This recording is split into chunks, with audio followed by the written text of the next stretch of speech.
Alliance as their first high school organizer, and he's a co-founder of Skepticon. Who here has been to Skepticon? That's very nice. He currently writes. Are we gonna have a fight? Okay. He currently writes regularly for American Atheist magazine, and you saw him kill it on the Dogma debate yesterday. Ladies and gentlemen, welcome JT Eberhard.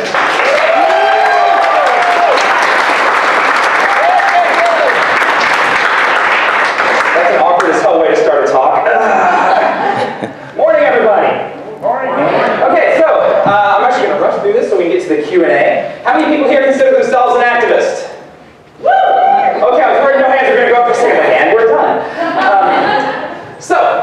You may know me from my blog or the talks you've seen on YouTube where I argue against God's existence with concise arguments. But I actually got my start as an activist in college. So I want to talk to you about what it means to be a good activist and maybe some ways you haven't thought about before. And the other reason I'm going to rush through this is because research shows that after 20 minutes of a talk, people start zoning out. So, 20 minutes. Alright, so, a lot of people think there's this prescription for activism. Like you go through these steps. You volunteer for a group, and then you get a job with the group, and then you work for the group, or you go hold protest signs. But this is just one way to be an activist. In fact, good activism isn't about you submitting yourself to some kind of prescription for good activism. It's about inserting yourself into that activism. Your activism needs to take a kind of a second place to who you are. And this is for a lot of reasons, not the least of which is people burn out. Am I right, Debbie Goddard? Debbie would never burn out, but I've been around tons of people, even myself included in times, who have burned out because they're trying to do things that aren't fun for them, right? They're not trying to find ways to insert themselves into their activism. So we're going to talk today about ways you can do that. And I'm going to talk a lot about what I did in my youth, and hopefully it'll kind of transpose onto you guys. First way to insert yourself into your activism, which may sound a little weird, push yourself out of your comfort zone.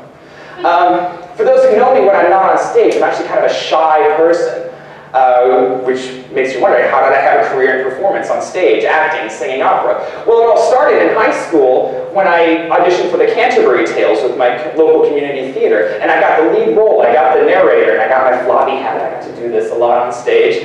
And so the show begins, opening night, right? Now I'm the type that learns my lines second rehearsal, right? I'm prepared. And even as prepared as I was, time comes for opening night.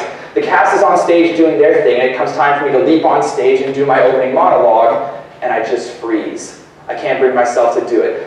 And so there's this awkward pause on stage. Quiet. And thankfully my stage manager realized what was going on and runs up and literally kicks my ass onto the stage. And I kind of stumble out and go on, and everything's fine. But it was mortifying, and yet that wound up going on to be my career and college major for a little bit. Because I put myself out of my comfort zone, and I realized I found a love for something else. And you won't do that so long as you're playing it safe with your activism. What else am I good at? Since this talk is mostly about me, I'm a troll. Oh my God. If there were a trolling Olympics, I would represent the United States of America, right?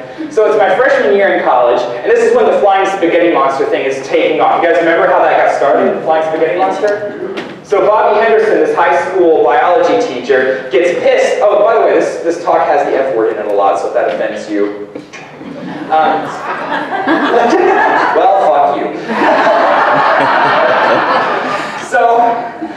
This high school biology teacher, Bobby Henderson in Kansas, gets pissed that the state's Board of Education is considering allowing the teaching of intelligent design creationism. And he gets just shit-faced drunk one night and writes in this letter, well, if you're going to teach that God, you got to teach my God. It's the flying spaghetti monster, and the pirates are holy, and there's a beer volcano in heaven, and he puts it on the internet, and it's this huge thing. And so me and my college roommate were like, tee-hee-hee, oh my God, that's hilarious. So we run out one night, we go out and buy some chalk, and we're chalking huge-ass flying spaghetti monsters all over our campus. And at one point, a campus security guard walks up to me and says, what are you doing? I said, I'm chalking flying spaghetti monsters. And he says, are you part of a student group? Because you can't do that if you're not part of a student group. So I did what any atheist would do in this situation, and I lied. Yes, absolutely I'm part of a student group. He says, which one? College Republicans.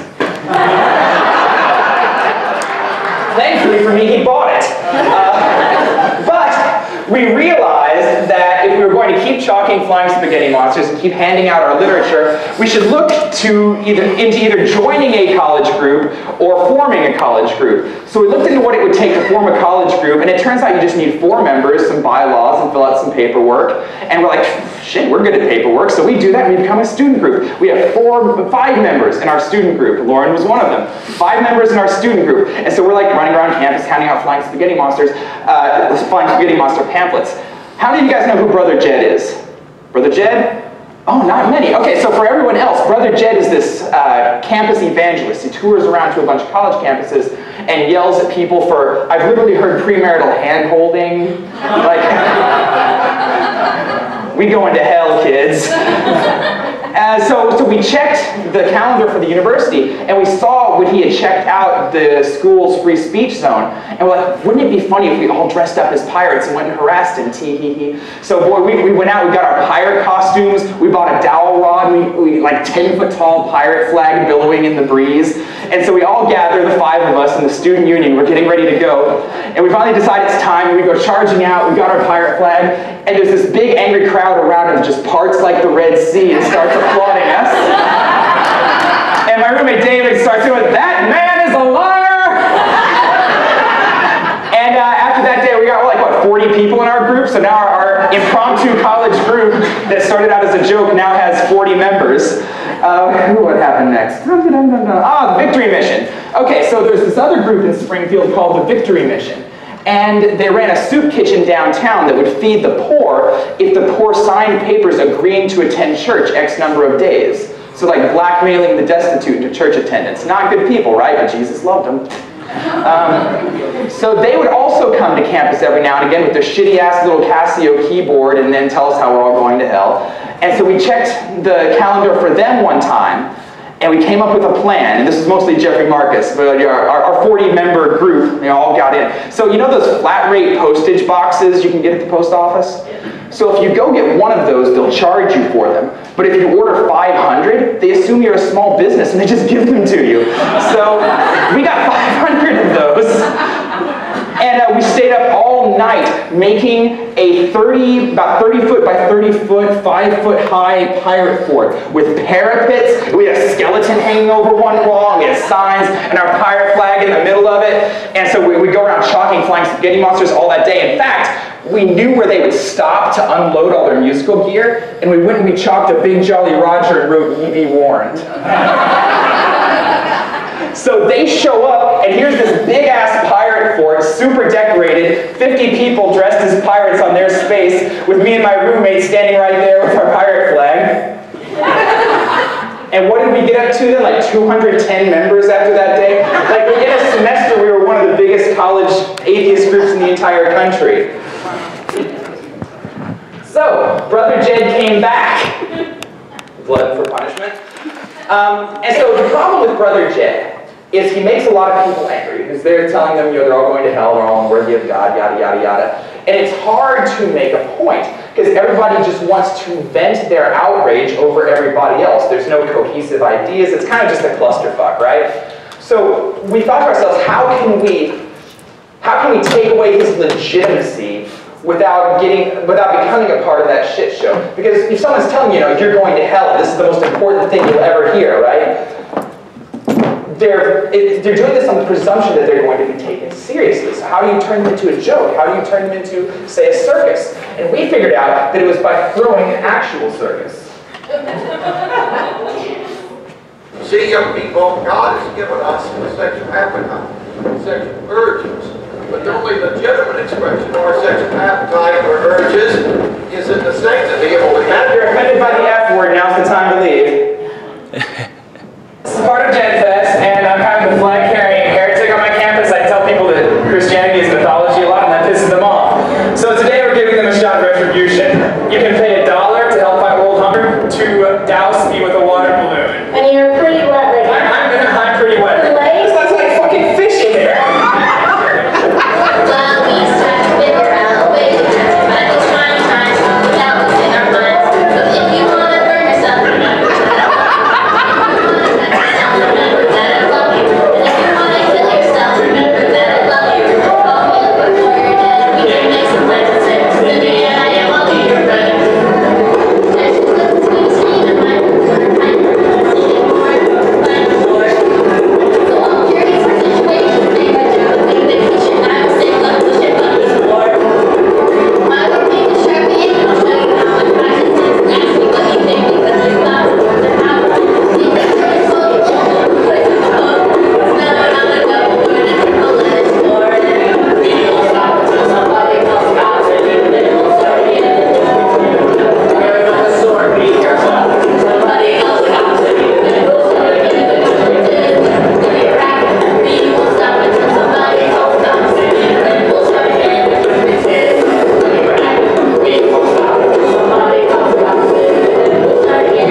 what I said to Jed was, if we can raise $100 in, say, the next 15 minutes to fight world hunger, will you let us throw a water balloon at you? It's like, yeah, kid, whatever, sure. But we had it in like 8 minutes. And, so everyone wanted me to throw the water balloon. There's this young lesbian woman there he'd made cry, and so we decided to give her the water balloon, which I imagine is why he hit his face with such force.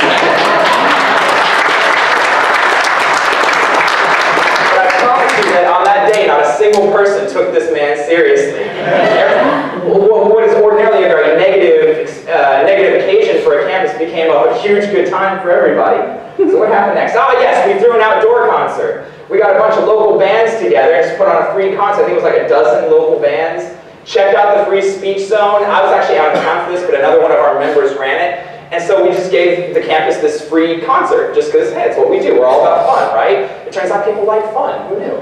And so I didn't know this until weeks later, but at the time, campus security walked up to our member who was organizing it and said, your bands can't use the F word in their songs. This is like the second band in, right? This is in the school free speech zone. And he never said anything to me. I didn't even find out until 3 weeks later when the campus paper wrote an article on it. So I was like, well, that's shitty. So it turns out that holding protest signs can sometimes work. So I messaged our group and I was like, you know, hey, I'm going to go sit on the free speech zone today with a sign that says fuck. If anybody else wants to join me, feel free. And at one point we had like 100 people out there, like tons of people came by. Some of the Missouri State cheerleaders came by and started doing throws holding fuck signs. At one point a Red Bull truck came by out of the blue and gave us free Red Bull. I found out that day that I hate Red Bull.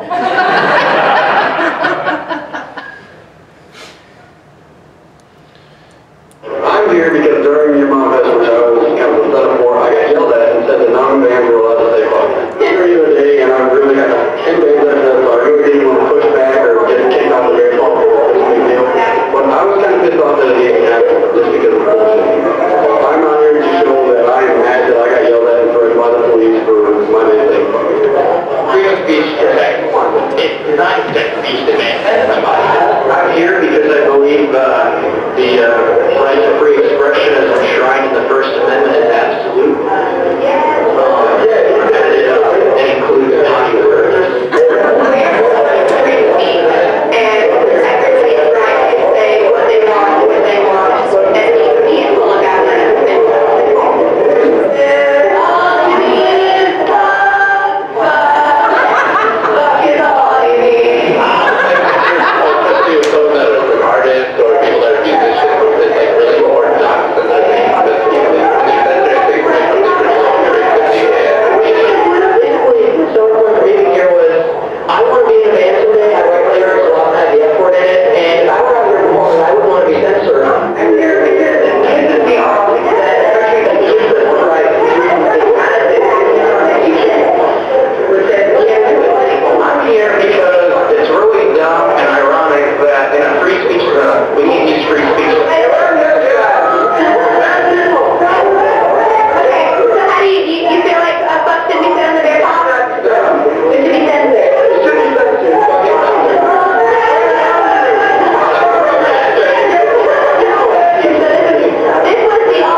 The faculty was all about this, right? The faculty was totally on our side. The student body was on our side. If you look at the list of most religious cities, Springfield, Missouri ranked number 6 last year. The Assemblies of God headquarters is there. The rural Springfield community was pissed. Oh, they were not happy. But, so you saw the clip there with Dean Junkers out there. He comes out, he's just kind of walking around smiling. Dean Shank was with him. And he came up, shook my hand, we exchanged some niceties. And as he's walking away, he turns back and says, I agree. And the Student Senate held an emergency meeting that day, passed a resolution assuring us the right to say fuck on the bear paw. So we got what we want. Squeaky wheel gets the grease, right? But the whole point, like, all of this is going on, and we had no idea, like, there was any kind of set way to be an activist. We were just having fun and playing to our strengths. And I think that's why we were so successful, is because we didn't know what we were supposed to do. We were just amusing ourselves, and we didn't burn out, and we stayed passionate. For years, our whole group did, just because everybody was having a good time. There's a lot of value to that. So, moving on, how many of you have heard of the Skepticon conference, currently run by one Lauren Lane? Right? So how does this thing come to be? Well, one year, we decided we were going to bring in a couple speakers, a couple atheist speakers. We just brought in 2, and it was a totally good time. And the next year, we're like, okay, we're going to do 3 this year. We're going to make it really awesome. But we want to get a really big name speaker for our 3rd speaker, right? And so we just sent out requests to every famous atheist out there. It's like, fuck, getting told no is free, right? So, like, 9 of them emailed us back like, yeah, we'll speak for free, and yeah, you bet. And we're like, so now, for Skepticon 2, we have to run a conference. We have no choices. We got commitments from all these people. So we just did it by the seat of our pants, and somehow it came off. And it was a huge success. And I was like, so when's Skepticon 3? And we're like, and I guess you could say the rest is history. But I think part of the success of Skepticon 2 is that we did it for free, which at the time we were the first conference to really be doing a big conference for free. All the other organizations were doing it as fundraisers for their organization, which is fine. I don't want to knock that. But we realized it created kind of a distinction between people who can afford to meet their atheist heroes and everybody else, like students, right? That's the biggest email I got when we were doing Skepticon at the beginning. Is this is the first thing I could ever afford to go to? And it just kind of paved the way for all these kind of, I don't want to say knockoff conferences, but people that emulated the model. Hold on. Oh, dang it, phone. Hang on, I'm from Arkansas. We don't know how technology works. I can say that. I really am from Arkansas. All right. So Skepticon's a big hit, and all of this got the attention, at least for me, of the Secular Student Alliance, who offered me a job as their first high school organizer then. It was a dream job. I left college to go do it, and it was a dream job. And I want to talk about doing organizational atheism at the national level, because for some people, it's going to be great. You can achieve so much more than you can as an individual with an organization's resources and expertise behind you. And for a lot of people, that's great, but you need to realize there's a trade-off there. Doing all of this stuff in college, building a pirate fort, and you're holding clock signs, you can't do that as part of a major organization, right? There's this expectation of professionalism, and there's a reason all these organizations have media people. It's, frankly, like everyone else, to spin what is going on in the most positive light possible. And it's not a bad thing, it's just what organizations have to do. And that was never something I was interested in. I wasn't a fan of spin, and I found that as part of a national organization, I lost a lot of my autonomy. And I didn't realize until later after I left that it wasn't a good fit for me. Or it wasn't an optimal fit for me, I should say. So be true to yourself. If being kind of a smart-ass type activist is for you, make sure if you ever get an offer from a national organization or if you volunteer for a national organization, you're very clear ahead of time what your style is. It's better to find a good fit than a prestigious fit. What is next on here? Run for office! So when I'm traveling to speak, you're on an airplane, what's the first question you get asked? What do you do for a living, right? And sometimes I just don't want to deal with it. What do you do for a living? I'm a writer. What do you write about? Religion. Oh, what about religion? I'm a fucking atheist, leave me alone. And that's when I get the, oh my God, I'm so sorry. Like, where do you get your morality from? But when they ask me what I do for a living, I say, oh, I'm an atheist writer. I write about how religion is bad for the world. I can sleep in on Sundays. What do you do? That's when they treat me like a human being. Like, oh, okay, well, yeah, we just have, they talk to me like a human being. So even just being yourself and trying to normalize all these weird things about you, like atheism, that is activism in and of itself. And running for office normalizes the idea that atheists run for office. You know, Daniel Moran ran for the House down in Texas, got like 20% of the vote down in Texas. James Woods out in Arizona. Hell, Juan Mendez is actually a state senator out in Arizona. He did the atheist invocation, and he's as out atheist as it gets, so we can actually win. And Bernie Sanders, guy's probably not religious, making a pretty big scene running for president. So run for office if you know you're not doing anything else. Music! We've got Dan Barker here. Dan Barker has CD after CD about fun anti-religious songs. Everybody here knows about Tim Minchin, right? Yes. Tim Minchin, Shelley Siegel. Now, don't get me wrong, being a brazen atheist musician is awesome. You can play to a very target audience. But what if you want to reach other audiences, like religious people? I'm not sure how many religious people listen to Tim Minchin. But take Bo Burnham, who's hinted at his atheism in interviews, and does songs like this that just get people to think. There's things that I don't want to come across in my show that I worry often come across about me. People don't realize that it's an act up here. I don't want you to ever think that I think I'm better than people or that I think I know better than people. Anyway, okay. This is a song from the perspective of God.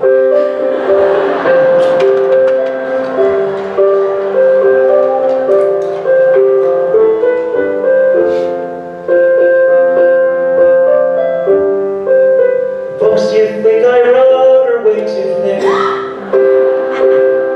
Who needs 1,000 metaphors to figure out you shouldn't be a dick? And I will watch you when you sleep. Surprisingly, I don't use my omnipotence to be a fucking creep. You're not going to heaven. Why the fuck would you think I'd ever kick it with you? If you are going to heaven, there's a trillion aliens cooler than you. You shouldn't abstain from rape just because you think that I want you to. You shouldn't rape because rape is a fucked up thing to do. Pretty obvious, just don't fucking rape people. Okay, write that one down for you. I don't think masturbation is obscene. It's absolutely natural and the weirdest fucking thing I've ever seen. Living my job, living hell. I send gays to fix overpopulation.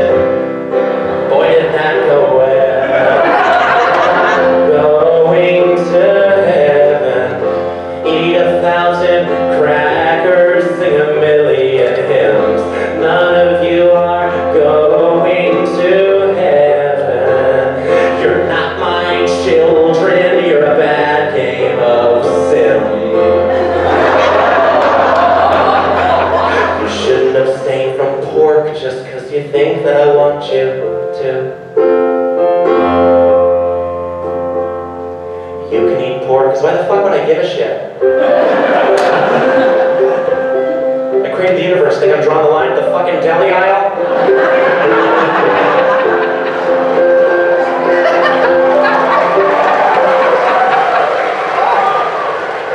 You argue and you bicker and you fight. Atheists and Catholics, Jews and Hindus argue day and night over what they think is true. But no one entertains the thought that maybe God does not believe in you. You pray so badly for heaven, knowing any day might be the day that you die. But maybe life on earth could be heaven. Doesn't just the thought of it make it worth a try?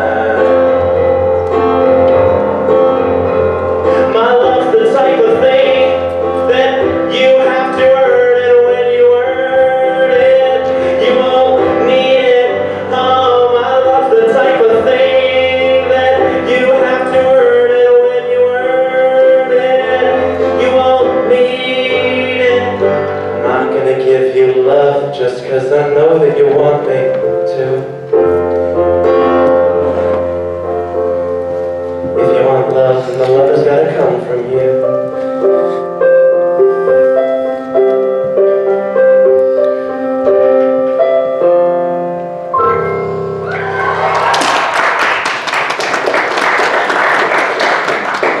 I guarantee you, he had some people in the audience who believed in God that night that people like Tim Minchin would never have access to.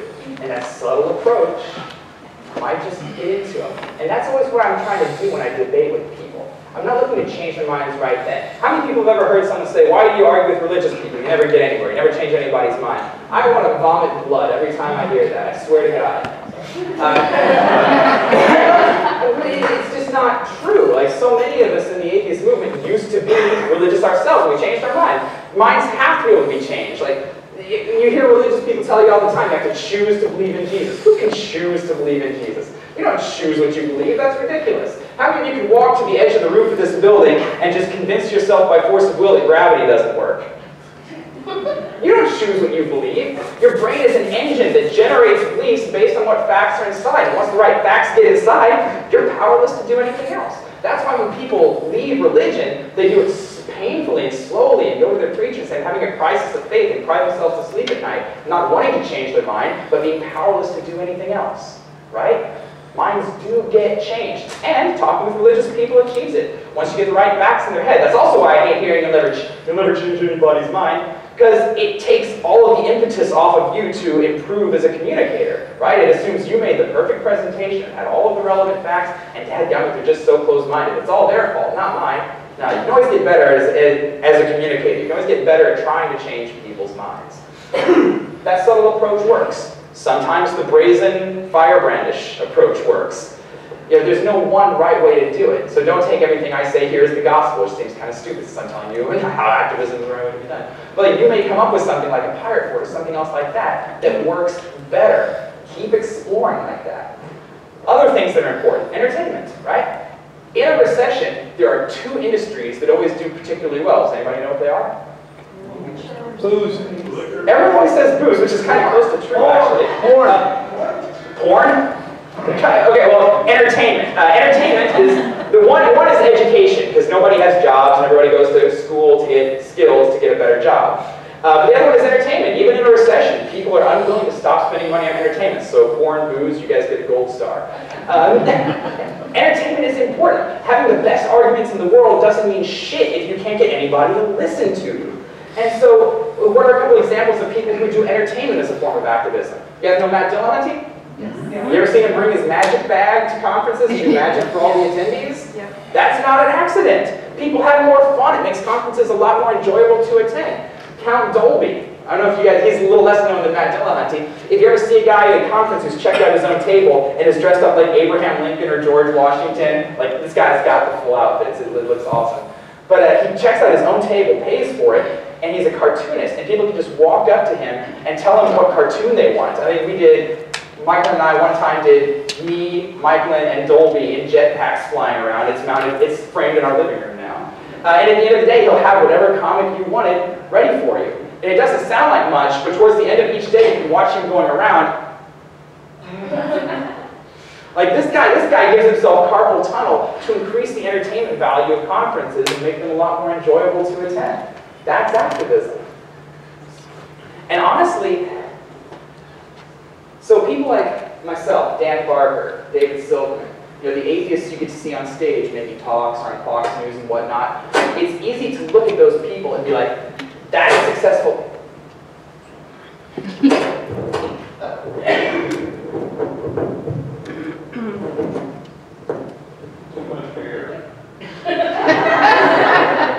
You look pretty now. So it's easy to see people like me. So, tell them we're busy. So, it's easy to see people like myself, Dan Barker, Dave Silverman, Richard Dawkins, all these public atheists be like, that's the pinnacle of atheism success. And it's not. It's a different job. You know, me, I used to be a performer. It's easy for me to come up on stage and dance and sing and make jokes and try to be entertaining, right? Because that's what I've done with my whole life. It's my skill set. It's Dan's skill set. It's David's skill set. but it's no more noble a job. In fact, the best activism is the people who work 48-hour weeks or are taking a double class load and get home at the end of the night just fucking tired out of their minds, and all they want to do is just literally Netflix and chill, and instead go to their computer and start working on their next atheist meetup or whatever group they're organizing. It's a lot less glamorous in terms of the attention you get and the accolades you get, and that's criminal, believe me. And even as someone on stage who enjoys my role in the atheist movement, I admit that. But one big part of being an activist is realize it's often has to be virtue that is its own reward. The activism, the good you do in the world, that has to be the reward. I get emails all the time. How do I get more people to read my blog? I'm like, fuck, buy a lottery ticket. Your odds are better. Like it really is. You know, you can be a tremendous writer, and getting eyes on it is hard, right? Get used to writing for the sake of writing. Get used to making YouTube videos or films for the sake of making the film. Make the good work its own reward, and maybe one day eyes will get on it. But until then, find some way that keeps you entertained. Do it for you. Otherwise, you're going to burn out trying to get other people to pay attention to it. Convince people they're not alone in the world. Well, I don't know what the stats are, but the percentage of people who support gay marriage based on who knows a gay person is hella higher than the people who don't know a single gay person. Right? If you're polyamorous, if you're atheist, if you're LGBT, come out of the closet if you can. Now, don't sacrifice your college fund or getting kicked out of your house if you're in high school or whatnot. But if you can come out, do it. Normalize this for everybody else. And yeah, it sucks. I mean, religions don't win by having the best arguments, right? I mean, how many of you drove here? Did you see any billboards that said, believe in Jesus or burn in hell? Right? How many? Tons, right? How many billboards did you see that said, come to our church, we have evidence? Right? And this is how religion wins, by trying to scare the shit out of you. And in terms of gay people and atheists, it's by creating social consequences for being openly yourself. Not by having the better arguments, but by making you afraid to be openly you. And it sucks. It sucks that people who come out have to endure that. But it's not going to get better until one generation does. Why not ours? Can you knit? I knew a woman who hated being around people. We have it? Yes! I'm speaking directly to you. I knew a woman once who hated being around people, so she didn't go to her local atheist meetups. She didn't feel like organizing anything, but she knitted quilts and sold them online and sent the proceeds to her favorite atheist organizations. That's activism. Well, hell, just be a nice person. No, I'm serious. Be a nice person. Build people up. There's a lot of people who have all the talent in the world, but none of the confidence. And all that talent doesn't mean anything until they're confident enough to go out and try and do something with it. Find people like that and build them up. Befriend them. Tell them they're great. Find new ways to get people to think. When I talk to religious people, I'm not looking to change their mind at the time, because like I said earlier, I know it's a process, right? But what I am looking to do is get them off of their script. Because let's face it, religious people, when they talk God with you, they got a script they want to run, right? How many of you have heard, you can't prove there's no God? Right? Yeah. So, a good rebuttal. You can't prove Smurfs don't exist. You don't believe in Smurfs, where's the consistency? But religious people have heard that rebuttal so many times, they think, yeah, but Jesus is real and Smurfs aren't, is a sufficient rebuttal. It's not, but it sells them. So whenever I hear, you can't prove God doesn't exist, the next words out of my mouth are, you're a thief. You're a thief. You steal shit from people. Stop doing that. I'm not a thief. Well, prove you're not a thief. And the next words out of their mouth are invariably, well, there's no evidence that I'm a... But it gets them thinking. Or, what's another one? I feel God. I pray and I feel God's presence, right? We've heard that one? Okay. Learn a magic trick. Okay, you feel God's presence. Check this out. Right? Now, what do you say to him? You say to him, now, you just saw this thing go from my hand to my pocket as if through thin air. Do you assume I'm magic, or do you assume there's just a natural explanation you don't know about? Well, a natural explanation I don't know about. Okay, well, when you pray and you get this feeling of euphoria as if you think someone else is in the room, why then do you assume it's magic? And not that there's a natural explanation you just don't know about. And it might not change their mind then, but it'll at least make them take a second and go, huh. And that's when you've got them thinking. That's when you've got that one fact in their head that 6 months down the road might make a difference. So look for new ways to answer arguments that you haven't heard from or Richard Dawkins or Sam Harris, other people like that. Donate. Donate money. As someone who worked for a national organization, and Debbie will back me up on this, got $5? $5 donations matter. They do. I think the name of the politician in Kansas who was running for Senate, and he put a comic up on his website. He said, look, the politician with the most money wins the election 96% of the time or whatnot, right? My opponent has $80,000. I want $85,000. Now I could get 2 people to donate $42,500. Probably won't happen. Or I could get X thousands of people to donate $8.37. And so he made that his goal, and he got there, asking people to donate $8 and change, right? Those $5 donations matter. If everybody who had the chance to donate $5 did, our movement would never have a money problem ever again, even without threatening people with health for 10% of their income. And of course, if you inherit a shitload of money, then donate more, but $5 is still good enough. And the last thing I want to say is don't rush to make enemies. Now, if we were 70% of the population, yes, we could afford to fracture ourselves over minor disagreements and still do okay, but we're not. We're a small portion of the population.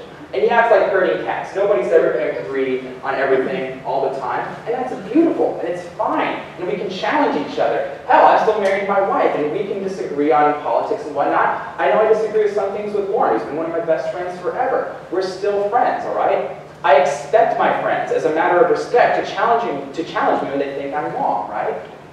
But does it seem to anybody else like the atheist movement is not like it used to be 5 years ago? Does anyone feel like we're not on the same page as much anymore? Like we're becoming more cliquish, like little bitty disagreements when we agree, even have the same ultimate goals and disagree on the way to get there. You know, we agree on 95% of stuff and disagree on 5%. And we allow that sometimes to let us declare people enemies of the entire cause just because of that 5% where we disagree. That can't happen, right? There are real assholes in the atheist movement because there's real assholes in humanity, and I get that. But sometimes I think we're a little too sensitive on that front. And we separate ourselves and we ruin any chance at teamwork, right? Because we're too busy putting ourselves in our own little in-groups. And a lot of times we wind up being extremely intellectually dishonest and assuming the absolute worst of everybody who's not in our in-group. And that really affects how capable we are of being good activists as a team. So, I don't know, if there's any solution, I would say it was just to assume the best of people. I see people who are completely at each other's throats who want the exact same things out of their activism. And it just makes me so sad. So don't be in a rush to declare too many enemies, all right? We really do need each other. Not only to see our causes realized, but for support for one another, because we are a minority. We have so much work left to do. We need each other. And that's all I've got to say on activism. Thanks for coming out.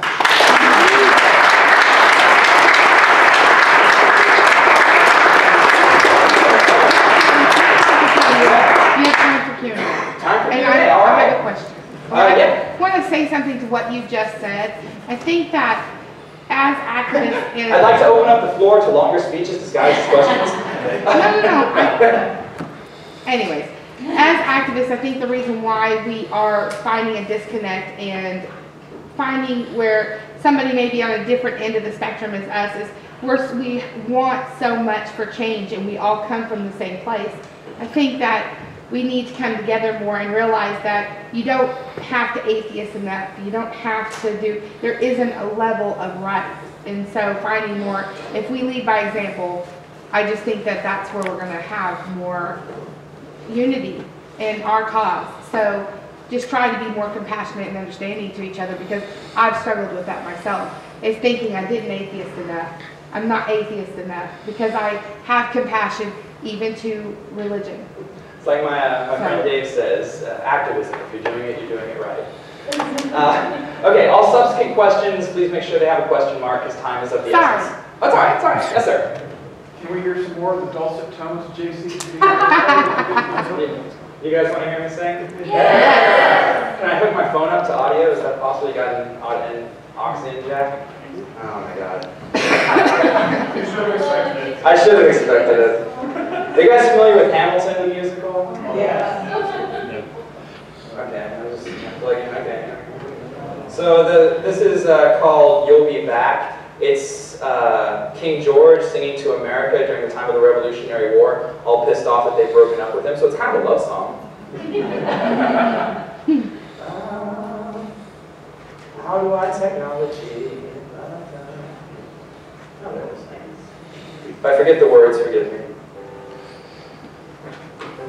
Hey, you suggest that as the You say the price of my love's not a price that you're willing to pay. Start over.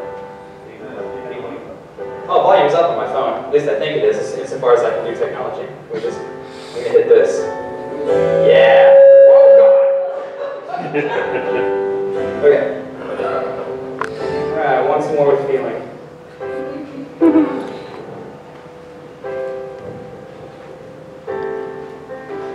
You say the price of my love's not a price that you're willing to pay. You cry, and your tea that you hurl in the sea when you see me go by. Why so sad? Remember we made an arrangement when you went away. Now you're making me mad.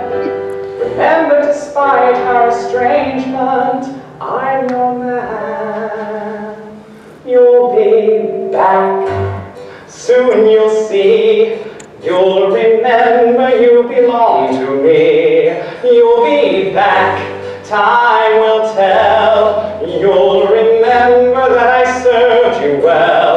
Oceans rise, empires fall. We have seen each other through it all. And when push comes to shove, I will send a fully armed battalion to remind you of my love.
And win the war for your love, for your praise, and I'll love you till my dying days. When you're gone, I go mad, so don't throw away this thing we had. 'Cause when push comes to shove, I will kill your friends and family.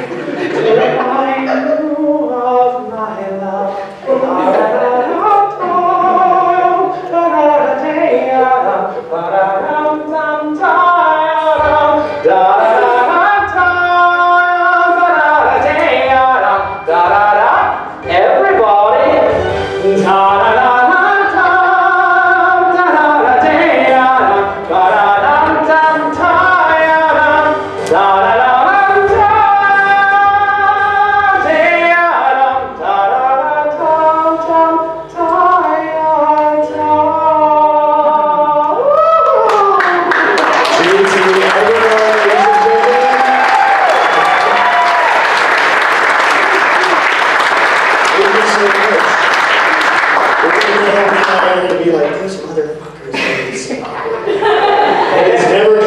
Thanks for having me, and a round of applause for all the organizers. This has been a really fun night.